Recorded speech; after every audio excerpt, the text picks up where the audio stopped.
அனைவருக்கும் வணக்கம். முருகனின் அறுபடை வீடுகளில் பக்தர்கள் அதிக அளவில் தினமுமே வந்து செல்லக்கூடிய திருத்தலம்னா பழனி. சித்தர்கள் பலரும் வாழக்கூடிய மலை என கருதப்படுது. சிவபக்தர்களும் திருவண்ணாமலை எப்படியோ அதே போல் முருக பக்தர்களுக்கு பழனி மலை கருதப்படுது. இங்கு சித்தர்களுக்கு மட்டுமல்ல, பக்தர்கள் பலருமே முருகப்பெருமான குழந்தை வடிவில் வந்து காட்சி தரும் அதிசயம் இன்றுமே நிகழ்ந்து வருவதாக சொல்லப்படுது. இன்னைக்கு நாம் அந்த வீடியோவில் பழனி முருகன் பற்றிய பல சுவாரஸ்யமான தகவலை பற்றியும் தங்கத்தேர் உருவான அதிசயத்தை பற்றி தான் தெரிஞ்சுக்க போகிறோம். வீடியோ ரொம்பவே பயனுள்ளதாக இருக்கும். அதனால் வீடியோவை கடைசி வரைக்கும் ஸ்கிப் பண்ணாமல் பாருங்கள். இது வரைக்கும் நம்ம சேனலை நீங்கள் இன்னும் சப்ஸ்கிரைப் பண்ணலைன்னா மறக்காமல் சப்ஸ்கிரைப் பண்ணிவிடுங்க. வாங்க வீடியோக்குள்ளே போகலாம். காவடி எடுத்து நேர்த்திக்கடன் செலுத்தும் முறை உருவான இடமும் பழனிமலை. அருள் நிறைந்த பழனிமலை மட்டுமல்ல, இங்கு அனைத்து முருகப்பெருமானின் அற்புத அருட்கருணையை போற்றி கூறும் விதமாக தான் இருக்கு. அப்படி முருகனின் அருள் எப்படிப்பட்டது என அனைவரும் உணர செய்வது பழனிமலை தங்கத்தேர். பொதுவாக முருகப்பெருமானின் அறுபடை வீடுகளில் மூன்றாவது படை வீடாக இருக்கு. பழனி ஊருக்கு அமைந்திருக்கக்கூடிய திரு ஆவினங்குடி என்பது தான் உண்மையான படை வீடு. இருந்தாலுமே பழனிமலை மீது அமைந்திருக்கக்கூடிய தண்டாயுதபாணி கோவில் பக்தர்கள் படை வீடாக கருதப்படுறாங்க. ஆனால் பழனி சென்று முழு பலனையும் பெற வேண்டும் என்றவர்கள் முதல்ல ஊருக்கு சென்று அங்கு இருக்கக்கூடிய திரு ஆவினங்குடி தலத்திற்கு அருகில் இருக்கக்கூடிய இடும்பன் மலைக்கு சென்று வழிபட்ட பிறகு பழனிமலை மீது இருக்கக்கூடிய தண்டாயுதபாணியை தரிசனம் செய்ய வேண்டும். அதிசயங்கள் பல நிறைந்தது பழனிமலை என அருணகிரிநாதர் திருப்புகழ்ல பாடியிருக்காரு. இங்கிருக்கக்கூடிய கையில் தண்டம் ஏந்திய நிலையிலும் ஆண்டி கோலத்தில் நின்ற கோலத்தில் காட்சி தராரு. இங்க இருக்கக்கூடிய முருகன் சிலை போகர் சித்தரால் உருவாக்கப்பட்டது. நவபாசனத்தாலான இந்த சிலையில் பட்டு பெறப்பட்ட பிரசாதம் அனைத்து பலவிதமான நோய்களை தீர்க்கக்கூடிய அதிசயத்தை இன்றுமே பழனியில நாம் காணலாம். மலை மீது போகர் சித்தருக்கு ஜீவ சமாதி இருக்கு. இங்கு பழனிமலை பற்றி அனைவரும் அறிந்த ரகசியம். ஆனால் பழனிமலை கோவிலில் தங்கத்தேர் உருவான சுவாரஸ்யமான கதை பலருமே அறியாத ஒன்றாக இருக்கு. பழனியில் நடைபெறக்கூடிய மிக முக்கியமான வழிபாடு தங்கத்தேர் வழிபாடு. முதல்ல பழனிமலை கோவிலில் தான் தங்க ரதம் அமைக்கப்பட்டது. அதன் பிறகுதான் திருச்செந்தூர், திருத்தணி கோவில்கள் தங்கத்தேர் அமைக்கப்பட்டு தங்கத்தேர் பவனி உற்சவமும் நடத்தப்பட்டது. முருகனை மனதார நம்பி வழிபடும் பக்தர்களுக்கு முருகன் எப்படி அருள் செய்வார் என்பதற்கு மிகப்பெரிய சாட்சியாக இன்றும் இருப்பதுதான் பழனி தங்கத்தேர் அப்படின்னே சொல்லலாம். பழனியில் சாது சுவாமி என்ற சித்தர் இருந்திருக்கார். அவர் தினமுமே மலை மீது ஏறி சென்று விட்டு முருகனை தரிசித்து விட்டு கண்ணீர் விட்டு அழுவாராம். ஏன் அழுகிறார் என்று கேட்டால், இனி மட்டும் முருகனை நாளை தான் நான் தரிசனம் செய்ய முடியும், அதுவரை நான் முருகனை பிரிந்திருக்க வேண்டுமே என்பார். அந்த அளவிற்கு தீவிர பக்தராக இருந்த அவரை பெரும் செல்வந்தராக முருகேச முதலியார் என்பவர் வந்து தரிசித்திருக்காரு. முருகேச முதலியார் பழனி கோவிலில் நிர்வாகியாக இருந்திருக்காரு. சாது சாமியிடம் சென்று, சாமி, என்னிடம் அளவில்லாமல் செல்வம் இருக்கிறது, ஆனால் பல காலமாக எனக்கு குழந்தை இல்லை. என்னுடைய குறை போக நான் என்ன செய்ய வேண்டும், அதற்கு ஏதாவது வழி சொல்லுங்கள் என கேட்டிருக்காரு.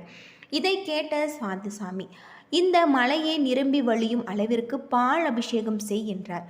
சிறிதும் யோசிக்காத முருகேச முதலியார் பல ஊர்களில் இருந்து பால் வர வைத்து முருகனுக்கு பாலால் அபிஷேகம் செய்தார். அந்த அபிஷேகம் பால் வழிந்து மலையே நனைந்தது. மலையில் வழிந்து ஓடும் அளவிற்கு அபிஷேகம் செய்கிறார். சிறிது நாட்கள் முருகேச முதலியார் இரட்டை ஆண் குழந்தை பிறந்திருக்கிறது. ஆனந்தம், பக்தி, உணர்ச்சி பெருக்கில் பழனிமலைக்கு ஓடி வந்த முருகேச முதலியார் சாது சுவாமி காலில் விழுந்து, சாமி, நான் ஒன்று கேட்டேன், ஆனால் முருகன் எனக்கு இரண்டாக கொடுத்து விட்டார். முருகப்பெருமானுக்கு நான் ஏதாவது செய்ய வேண்டும் என நினைக்கிறேன், என்ன செய்ய வேண்டும் என்று சொல்லுங்கள் கேட்டிருக்காரு. அதற்கு பதிலளித்த சாது சுவாமி, நீ கொடுத்தா முருகன் வாழப்போகிறான், அனைத்தும் அவனுடையது, உன்னுடைய ஆத்மா திருப்தியாக அவனுக்கு தங்கத்தேர் செய்துவை என்றார். உடனே முருகேச முதலியார் தங்கத்தேர் செய்து வந்து கோவிலுக்கு காணிக்கையாக அளித்தார். அவர் அன்று காணிக்கையாக அளித்த தங்கத்தேர் தான் இன்றுமே பழனிமலையில் பவனி வருகிறது. குழந்தை இல்லாதவர்கள் பழனி முருகனிடம் வேண்டிக் கொண்டு குழந்தை பிறந்தவுடன் இங்கு தங்கத்தேர் இழுப்பது முக்கிய ஒரு வழிபாடாக கருதப்படுது. தங்கத்தேர் இழுப்பதற்கு தேவஸ்தானத்தில் பணம் செலுத்த வேண்டும். தினமும் மாலையில் நடக்கும் தங்கத்தேர் உற்சவத்தில் அந்த குடும்பத்தை சேர்ந்த 2 நபர் தங்கத்தேரை வடம் பிடித்து இழுக்க அனுமதிக்கப்படுவதாக சொல்லப்படுது. இப்படி பல்வேறு சிறப்புகளை கொண்டிருக்கக்கூடிய ஒரு கோவிலாக தான் பழனிமலை தண்டாயுதபாணி திருக்கோவில் அமைஞ்சிருக்கு. முருகப்பெருமானின் அறுபடை வீடுகளில் சிறப்புக்குரிய ஒரு கோவிலாக தான் பழனிமலை தண்டாயுதபாணி கோவில் இருக்குது. இங்கு தரக்கூடிய பிரசாதம் பல்வேறு நோய்களை தீர்க்கக்கூடியதாக இருக்குது அப்படின்னே சொல்லலாம். அது மட்டும் இல்லாமல் பழனி முருகன் கோவிலில் நாம் முருகப்பெருமானை வழிபட்டு இந்த பழனி பஞ்சாமிர்தத்தை சாப்பிடுவதால் நம்முடைய உடலில் இருக்கக்கூடிய அனைத்து விதமான நோய்களும் தீரும்.